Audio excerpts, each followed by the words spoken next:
Bonjour à tous, voici donc le cours du lundi 30 mars qui fait suite donc au cours du jeudi. Je vous rappelle que je poursuis l'étude des deux textes de Pamphile Lemay consacrés à Adam et Ève. J'ai donc la semaine dernière envisagé le poème Ève. Aujourd'hui, je vais vous lire et commenter le poème Adam. Alors, si vous vous reportez à Pronote, vous verrez que vous avez des devoirs à faire pour aujourd'hui. Voilà, je suis sur Pronote ici et je vois donc le cahier de texte qui a été rempli pour jeudi, d'accord?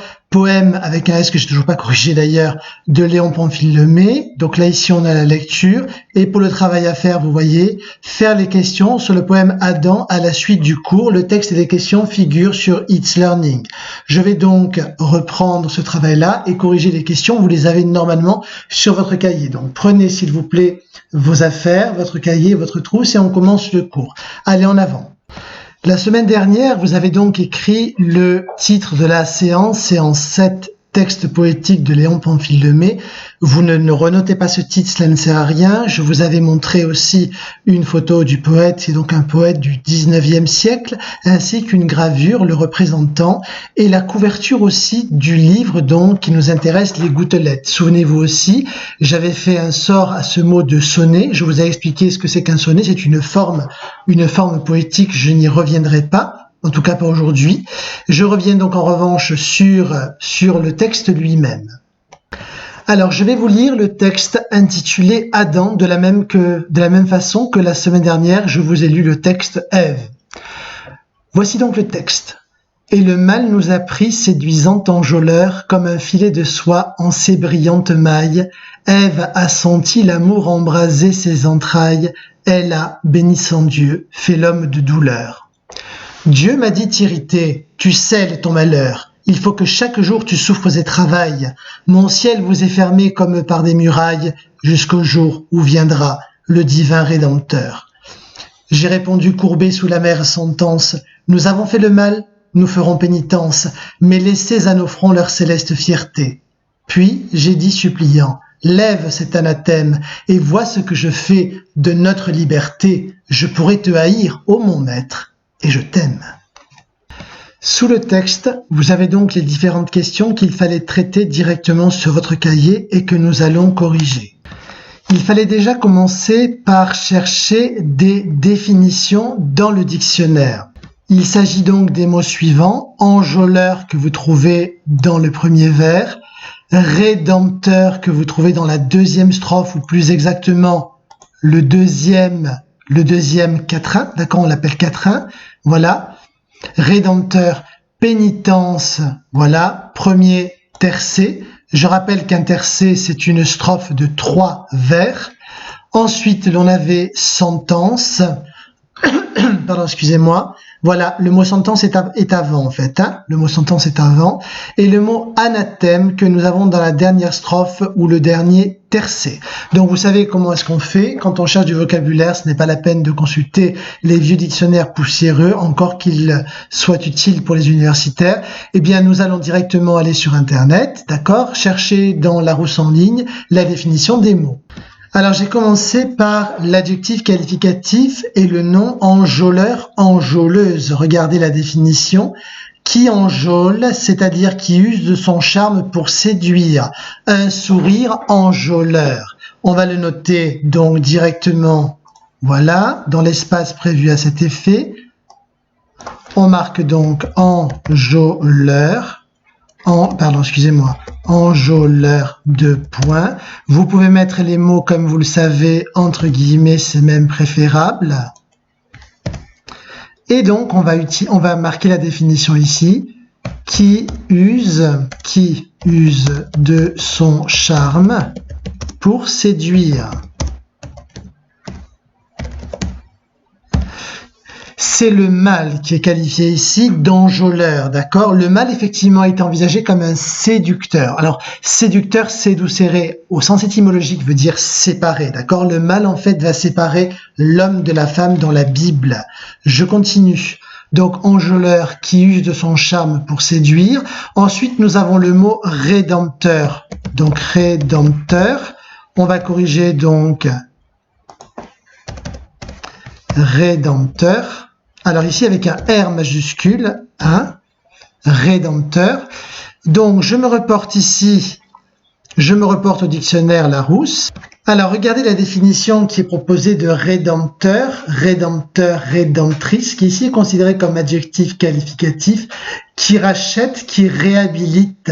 En fait, tout simplement, qui efface le mal. D'accord? Le rédempteur efface le péché, rachète le péché. On le note.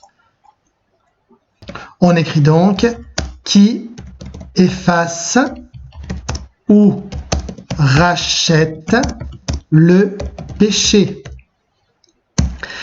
Et la question que je vous pose est la suivante. D'après vous, pourquoi le mot rédempteur comporte-t-il une majuscule? Est-ce que vous le savez? Parce qu'en fait, ici, on désigne un rédempteur qui est le rédempteur de la religion chrétienne. Celui qui va racheter le mal et racheter le péché originel d'après les chrétiens, c'est le Christ, d'accord? Si vous vous souvenez des paroles du serpent ou du diable à Ève, ces paroles sont les suivantes, d'accord? Vous serez comme des dieux connaissant le bien et le mal. Du coup, Ève est tentée de croquer la pomme et c'est ce qu'elle fait. Est-ce qu'elle devient une déesse? Est-ce qu'Adam devient un dieu? D'une certaine façon, oui. Pourquoi? Parce qu'après, disent les chrétiens, après la mort du Christ, eh bien, Adam et Ève non seulement retrouvent l'immortalité qu'ils ont perdue en allant au paradis, mais de surcroît, ils ont cette connaissance du bien et du mal. Il existe un théologien du nom de saint Anselme qui a commenté en fait ce passage sur le péché originel et qui a dit « Le Christ s'est fait homme pour que nous les hommes soyons faits Dieu ». Autrement dit, la rédemption permet, comme je vous l'ai dit à Adam et Ève, de devenir, eh bien, égal à Dieu. D'accord? Tenez, je vais vous montrer justement cette image du Christ en avant. Voilà, ici vous avez trois représentations connues du Christ. La première que vous avez ici est de Michel-Ange.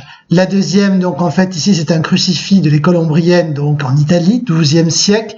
Et ensuite vous avez ce qu'on appelle un Christ Pantocrator, ça veut dire en fait un Christ qui est dans la gloire. Quand vous voyez le Christ qui effectivement n'est pas sur la croix, mais qui a un nimbe autour de la tête, un petit peu comme moi en ce moment, eh bien on dit Christ Pantocrator, c'est-à-dire le Christ qui est en gloire. C'est un terme grec, Pantocrator, pardon. Donc, d'après la légende, le Christ, donc, c'est le Fils de Dieu, d'après la légende chrétienne, on est bien d'accord, hein? Et ce Christ-là est appelé Rédempteur. Pourquoi? Parce que sa mort permet à l'humanité de se sauver. Ça va? C'est clair pour tout le monde?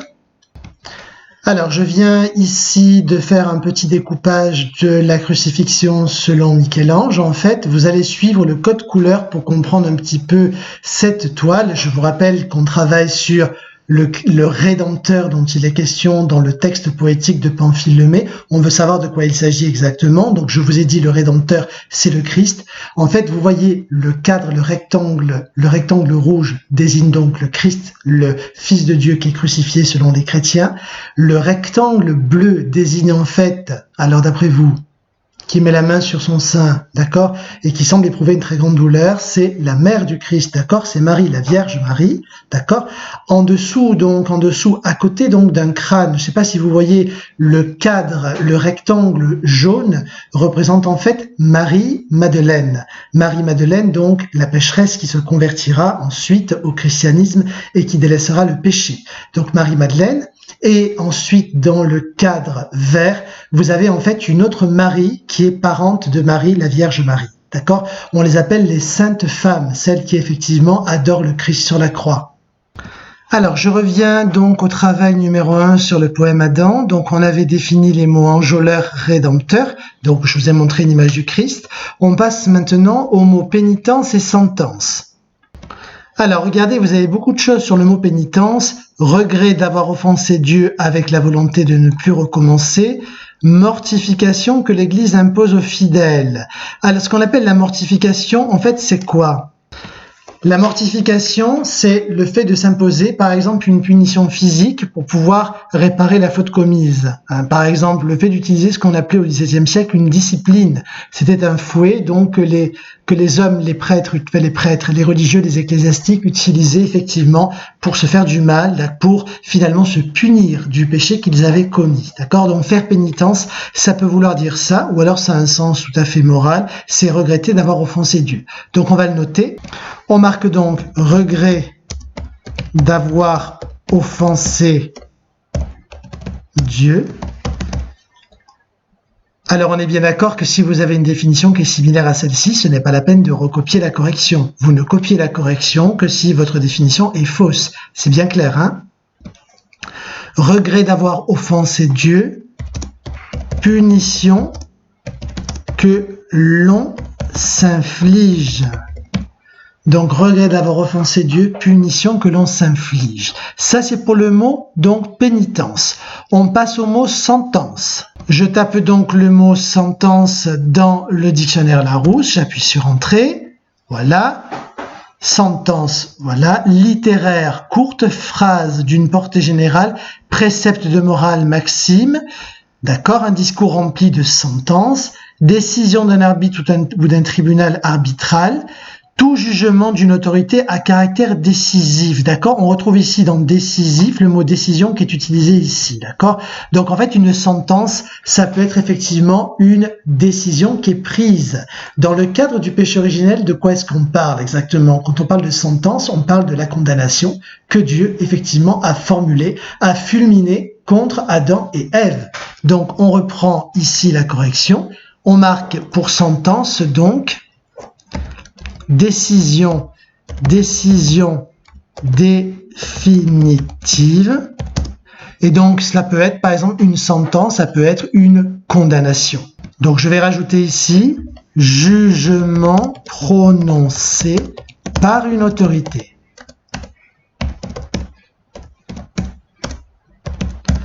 Voilà donc pour la sentence. Ouh là là, je vois que malheureusement, il me manque de la place. Alors, attendez, je vais arranger ça. Alors, je vais souligner, maintenant que c'est un petit peu plus clair, souligner les termes que nous avons définis. Enjôleur, rédempteur, pénitence et sentence. On poursuit avec la question 2. Vers numéro 1, que désigne le pronom personnel nous? Alors, regardez, je vous montre le pronom personnel nous. Et le mal nous a pris, séduisant enjôleur. Que désigne ce pronom personnel? Alors, je vais interroger, allez, Chloé, par exemple, que désigne le pronom personnel nous? Je fais comme si tu étais là. Oui, c'est ça. Nous désigne en fait à la fois celui qui parle et Ève. Donc, nous désigne Adam et Ève. Très juste, on le note. Alors, en avant, on va donc marquer, ici, en reprenant les termes de la question, c'est ce que vous avez fait normalement, vous n'oubliez pas quand même que je vérifierai vos cahiers lorsque vous reviendrez au lycée français, hein. Le pronom personnel nous désigne Adam et Ève. Le pronom personnel nous désigne Adam et Ève. D'accord? On poursuit notre travail. Donc on a fait le travail numéro 1, le travail numéro 2, parfait. Là, je vous remonte, le 1 il est là, on l'a fait, le 2 est ici, il est fait aussi. On passe au numéro 3. La question numéro 3 porte en fait sur la fin de la première strophe, le vers numéro 4. On vous demande si le vers correspond à une malédiction. On vous dit, pardon, que ce vers correspond à une malédiction dans la Bible. Laquelle? Regardez le vers numéro 4, il est là. Elle a, bénissant Dieu, fait l'homme de douleur. Quelle malédiction reconnaissez-vous dans ce vers? C'est facile.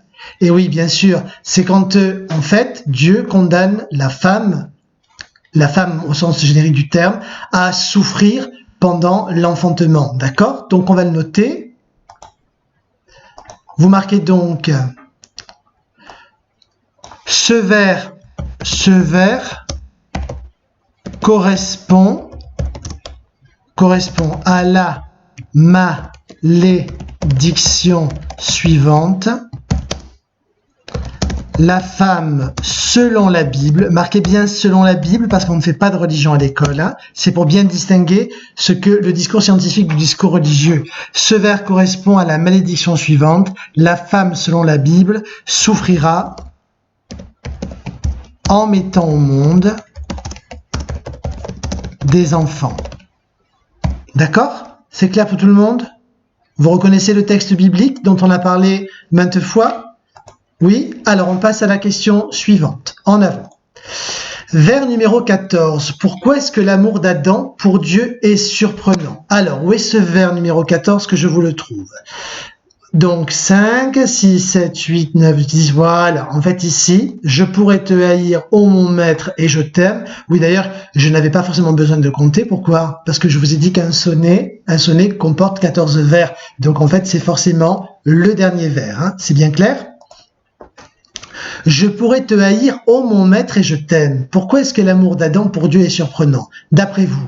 Ben, tout simplement parce que il est quand même très difficile d'aimer quelqu'un qui nous fait du mal, quelqu'un qui nous punit, d'accord? Je vous rappelle qu'Adam va vivre en fait sur une terre vallée de larmes, c'est comme ça que l'appelle notre monde le Salve Regina, qui est en fait une prière, un autre texte, d'accord? Dont je vous parlerai peut-être.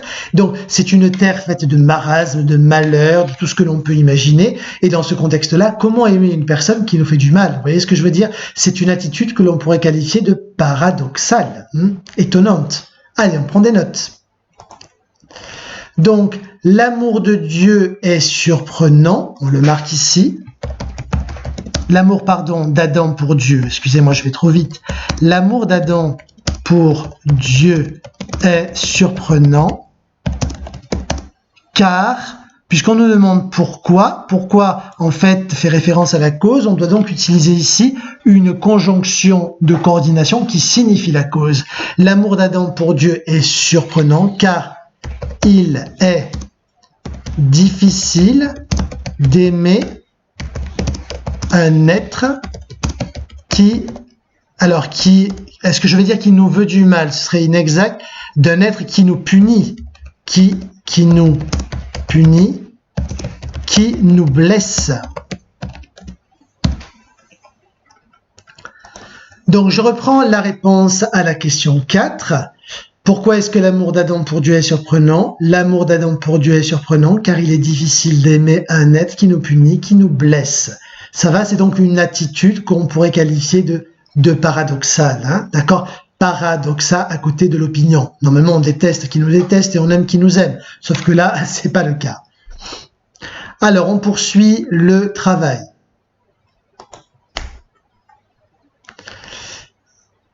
Donc, j'en étais ici. Alors, en même temps que je vous parle, je me rends compte que j'ai quand même oublié de définir un terme, d'accord? C'est celui-ci. Regardez, c'est le terme, en fait, c'est le terme anathème que j'ai oublié de définir. Il est là. Donc, lève cet anathème. Alors, est-ce que vous avez cherché la définition du mot anathème? Je vous la donne. Regardez, ici, je suis sur, donc, le Larousse en ligne. Anathème. Condamnation, réprobation sévère ou malédiction visant une personne, ses actes ou ses opinions. D'accord? Donc, il faut que je vous montre cette définition un peu plus haut. Voilà, c'est sur cette page-là que j'aurais dû marquer effectivement la définition d'anathème là, mais je ne l'ai pas fait. Donc, je vous rappelle cette définition, hein. Il faut marquer condamnation, réprobation sévère ou malédiction et ça suffit, c'est forcément d'une personne. Alors, je reviens au texte qui est ici. Donc, si on regarde attentivement l'ensemble des mots que je vous ai demandé de définir, on est bien d'accord qu'on pourrait annexer ces mots dans la leçon de vocabulaire que nous avons faite la semaine dernière.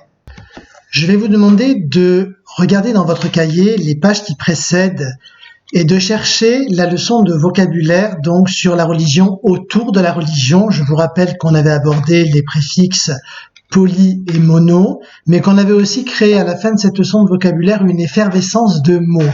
Reportez-vous à cette leçon et donc les nouveaux mots que nous avons appris, on va voir si on peut les mettre dans le tableau. Regardez, je fais référence au tableau suivant, voilà, donc celui-ci, c'est celui-ci donc qui m'intéresse et regardez les mots que nous avons appris. Est-ce qu'on peut les placer dans le tableau? Donc on a appris le mot enjôleur, vous avez cherché aussi les mots rédempteur, pénitence, sentence et anathème. Alors déjà, j'ai envie de vous dire que parmi tous ces mots-là, il y a un intrus.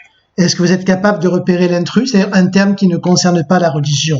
C'est le mot, oui, par exemple, Inès, c'est le mot enjôleur, absolument. Donc je vais l'enlever, très juste. Voilà, le mot enjôleur, je vais le faire disparaître. Et voilà, disparition du mot enjôleur. Alors, le rédempteur, on a dit qu'il s'agissait de quoi alors? Est-ce que c'est un individu? Est-ce que c'est un lieu? une activité religieuse, un texte sacré ou un mot qui se rapporte au mal. En fait, ce que je vous demande de faire maintenant, c'est en fait de compléter le tableau. Vous êtes reporté au tableau, vous allez le compléter avec de nouveaux mots. C'est bien clair? Donc, le Rédempteur, c'est bien sûr une personne, d'accord? Donc, je vais mettre le Rédempteur dans la première colonne du tableau. Oui? Rédempteur, je le mets ici. Voilà. Le Rédempteur. La pénitence. Alors, la pénitence, est-ce que c'est un lieu? Non. Est-ce que c'est une personne? Non plus. Alors, vous voulez bien me rappeler la définition du mot pénitence? On va chercher, en avant. Voilà, la pénitence est le regret d'avoir offensé Dieu et c'est aussi une punition que l'on s'inflige. Donc, le mot pénitence, regret d'avoir offensé Dieu et punition, il pourrait s'agir en fait d'une activité religieuse, d'accord? Mais en même temps, vous allez me dire, c'est aussi un mot qui se rapporte au mal. Donc en fait, on pourrait le mettre dans les deux colonnes, le mot pénitence, hein, puisque c'est un terme qui est, on l'a dit, polysémique. Donc pénitence, je le mets ici et je le mets là, d'accord? Dans la troisième colonne du tableau, mais aussi dans la dernière. Ça va? Une sentence. Le mot sentence, on va se reporter donc à notre cours. Le mot sentence est une décision définitive, un jugement prononcé par une autorité. Ce n'est pas forcément un terme religieux. On parle de la sentence prononcée par des juges. Mais ces juges ne sont pas forcément des ecclésiastiques, d'accord? Tous les tribunaux ne sont pas des tribunaux de l'Inquisition. Donc, on va laisser le mot sentence de côté. Vous voyez, j'efface le mot sentence. L'anathème, en revanche, est bien un terme religieux. C'est une condamnation, d'accord? Une condamnation divine, une malédiction. Dans le mot malédiction, vous reconnaissez le mot mal. Donc, vous savez que le mot anathème, je vais le mettre dans les mots qui se rapportent au mal, effectivement. Donc, dans le tableau, nous avons donc rajouté 1, 2, 3, 4 termes, d'accord? C'est clair pour tout le monde? Nous avons rajouté, je vous les montre ces termes, nous avons rajouté le terme rédempteur, le mot pénitence, qu'on a mis 2 fois, en fait on a rajouté 3 termes, non pas 4, et enfin le mot anathème. Alors, je reviens au cours sur le texte poétique de Pamphile Lemay, intitulé Adam. Je relis donc le texte, poème numéro 2, Adam. Et le mal nous a pris séduisant enjôleur comme un filet de soie en ses brillantes mailles. Ève a senti l'amour embraser ses entrailles, elle a béni son Dieu, fait l'homme de douleur. Dieu m'a dit irrité, tu scelles ton malheur, il faut que chaque jour tu souffres et travailles. Mon ciel vous est fermé comme par des murailles jusqu'au jour où viendra le divin Rédempteur. J'ai répondu courbé sous la mère sentence, nous avons fait le mal, nous ferons pénitence. Mais laissez à nos fronts leur céleste fierté. Puis j'ai dit, suppliant, lève cet anathème, et vois ce que je fais de notre liberté. Je pourrais te haïr, ô mon maître, et je t'aime. On sait que la poésie, en fait, est fondée sur un ensemble de procédés, que je n'ai pas eu l'occasion pour l'instant d'évoquer, comme par exemple le fait de créer des jeux sonores, la rime, ou alors des jeux sonores à l'intérieur du vers, comme les allitérations, c'est-à-dire la répétition d'un son consonne, ou des assonances, la répétition d'un son voyelle, d'accord? On a donc des jeux sonores dans la poésie, qu'il s'agisse de poèmes en prose ou de poèmes traditionnels. Ici, on a un poème traditionnel. Au-delà des jeux sonores, on peut aussi avoir des jeux sur les images. C'est la raison pour laquelle il y a 2 figures de style très importantes pour la poésie, c'est la métaphore et la comparaison, d'accord? La comparaison, il suffit de chercher le mot « comme » dans le texte poétique. Tenez, voyons voir. Donc, si je cherche le mot « comme » dans le texte, qu'est-ce que je vais trouver? Je vais trouver le vers numéro 2 qui commence par « comme un filet de soie » en ses brillantes mailles, et je vais trouver aussi le vers numéro 7.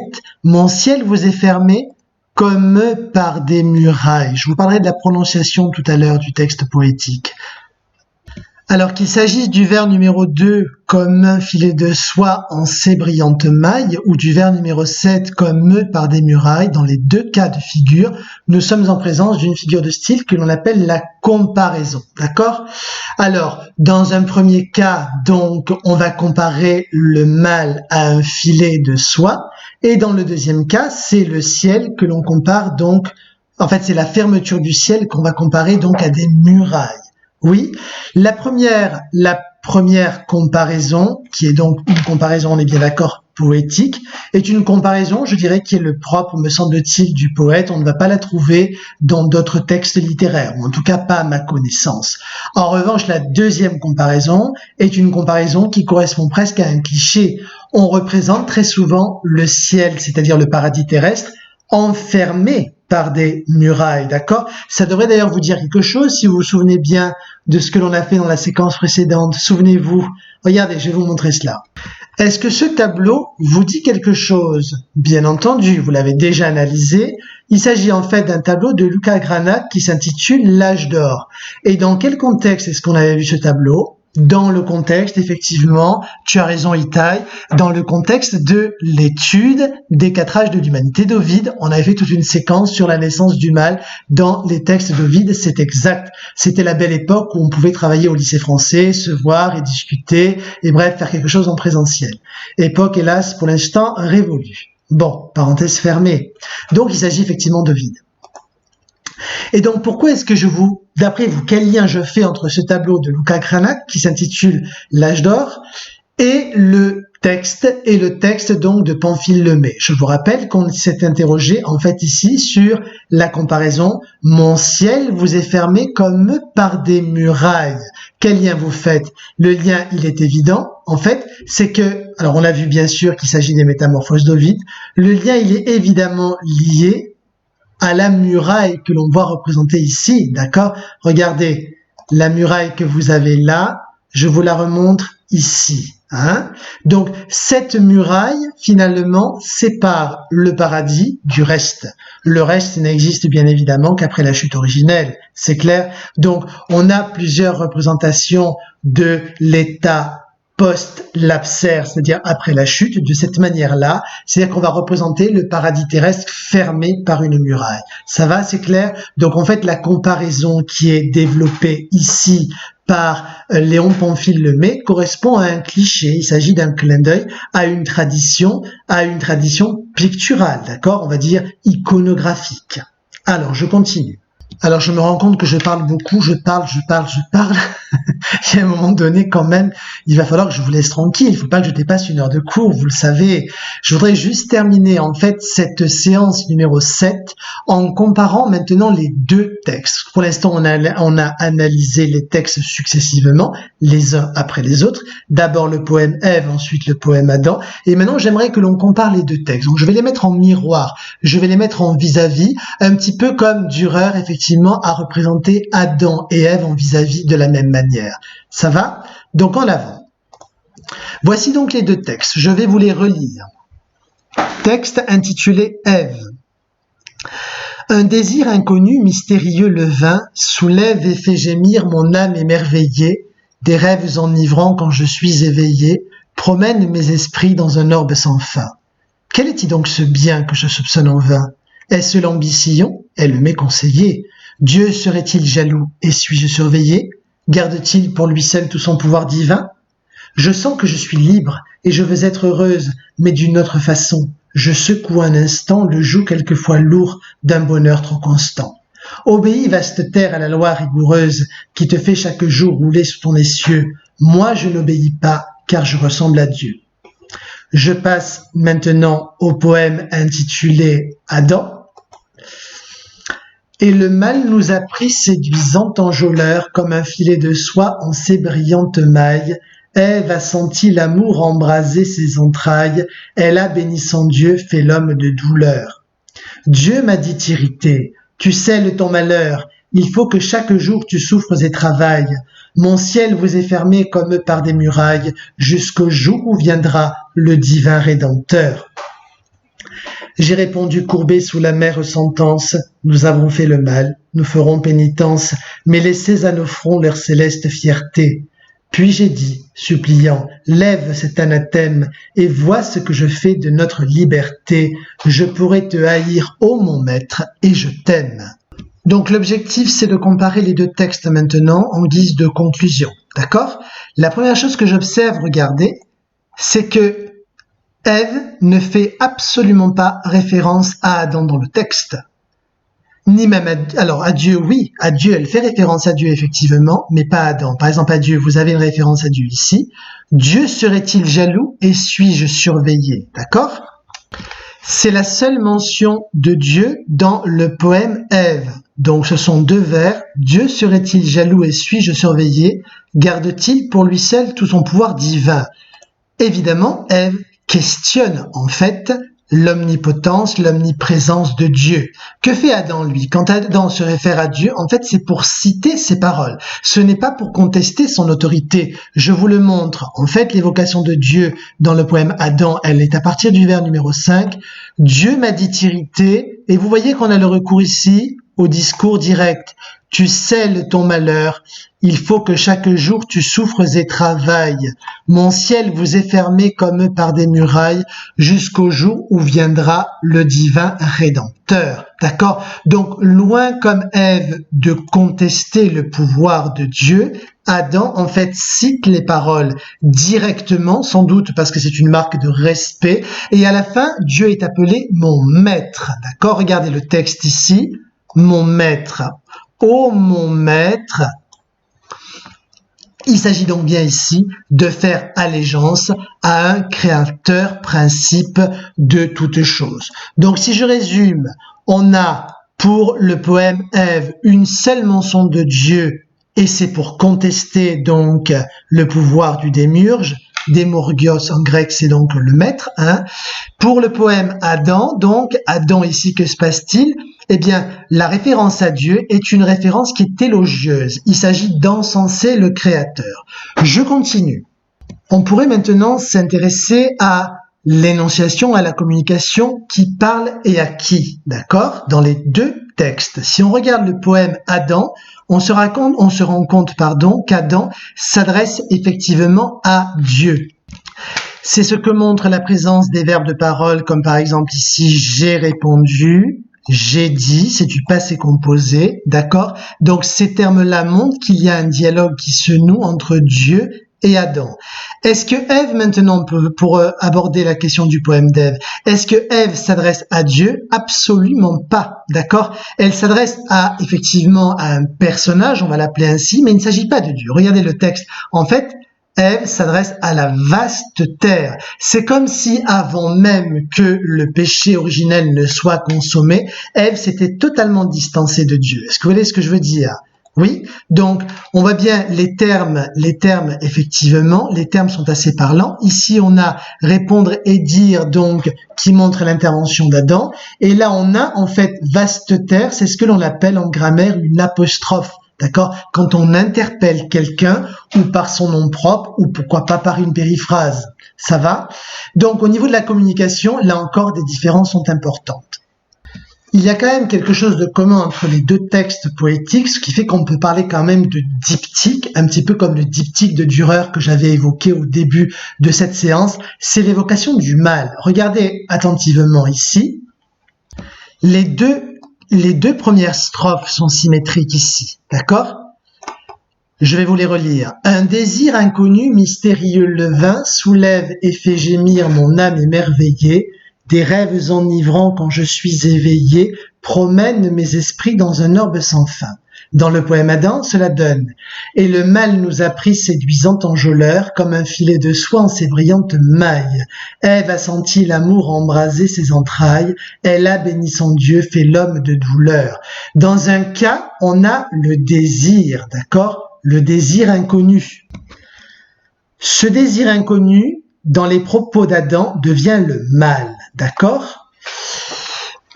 On voit bien aussi qu'au niveau, si vous voulez, des verbes, au niveau des verbes et des temps employés, on n'a pas la même chose. Pourquoi? Parce que quand Ève écrit le texte poétique, on a l'impression qu'elle est en train de vivre la tentation. D'accord? Elle va utiliser des verbes au présent de l'indicatif. Je vous le montre ici. Vous avez donc les verbes soulève, le verbe soulever au présent de l'indicatif, fait, ensuite promène. Ces verbes-là donc font référence au moment de la tentation. Si l'on prend le texte Adam est un texte rétrospectif qui en fait va évoquer le péché mais bien après sa consommation. Regardez le texte. Les verbes utilisés dans le poème Avdance ne sont pas au présent de l'indicatif, mais au passé composé. Le verbe prendre, a pris, le mâle nous a pris, Ève a senti, elle a fait. Attention, on a ici une dislocation entre le participe passé et l'auxiliaire. Donc vous voyez qu'en fait, il s'agit d'évoquer le mal dans un cas comme dans l'autre. Il s'agit d'évoquer le mal dans un cas comme dans l'autre, mais le texte Adam est un texte qui fait référence au passé, alors que Ève, en fait, évoque précisément le moment où elle a été tentée par le diable. Est-ce que c'est clair? Donc, écoutez, vous voyez qu'en fait, je dis des choses que vous retenez ou pas, et il y a d'autres choses que vous notez. Vous n'êtes pas encore au lycée, vous n'êtes pas en classe de première, je ne vous prépare pas au baccalauréat, donc vous avez juste noté l'essentiel sur le texte. Le reste, eh écoutez, on verra si vous arrivez effectivement à enregistrer des informations, c'est très bien, et si c'est pas le cas, tant pis, il restera toujours quelques traces. En tout cas, c'est la fin donc de ce cours. Je vous remercie de l'avoir écouté et il ne me reste plus qu'à le mettre maintenant sur ma chaîne YouTube. Je vous souhaite une bonne soirée et à très bientôt.